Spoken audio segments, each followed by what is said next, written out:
Kamanda wa jeshi la Iran ameelezea wapi kiranja wa dunia ambaye ni Marekani amekwama katika operation dhidi yao kutokana na kile ambacho kimekuwa kikiendelea.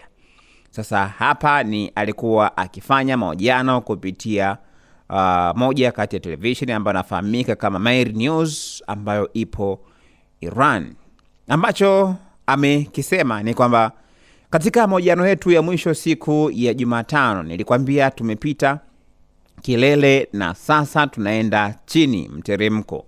Tupo kwenye mteremko, si umeona kilichotokea usiku uliopita pale Tel Aviv, kwa sababu tulishapiga rada zote za angalao, sasa lipo wazi, ndio maana ya mteremko. Sasa tunapiga tutakavyo na siku zinapokuja mtazidi kupokea taarifa nzuri zaidi. Kuna kosa kubwa moja wamelifanya, walichora mpango wa muda mfupi na masaa 48, lakini wakasahau kwani vita itakuwa ya muda mrefu.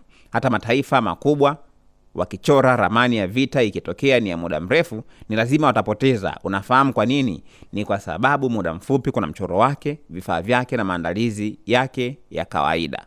Vita vya muda mrefu ina mipango yake, vifaa vya kutosha na mambo ya kubadilika.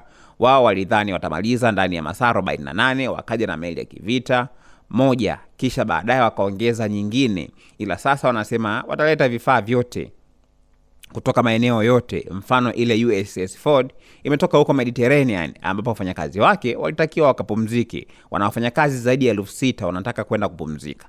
Kwa sababu taarifa zetu ni kuwa mission yao ya mwisho ilikuwa Venezuela, ambapo waliwaambia watakuja huku kwa muda wa saa 48 tu. Nje na hapo hizo meli zinahitaji matengenezo kila baada ya miezi 6 ambayo hawajafanya na mambo mengine mengi sana. Sasa uwanja wa vita umebadilika, itabidi wapigane kwa muda mrefu, ukijumlisha na uchovu, huo ni mzigo mwingine kwao. Hicho ndicho ambacho amekizungumza kamanda wa jeshi la Iran, akielezea kuhusiana na sehemu ambako Marekani wanakwama katika vita hiyo ambayo imekuwa ikiendelea sasa ikiwa ni wiki ya pili mfululizo. Haya, usiache kusubscribe channel yetu ya YouTube ambayo inasomeka Dodoma TV kwa update na taarifa mbalimbali.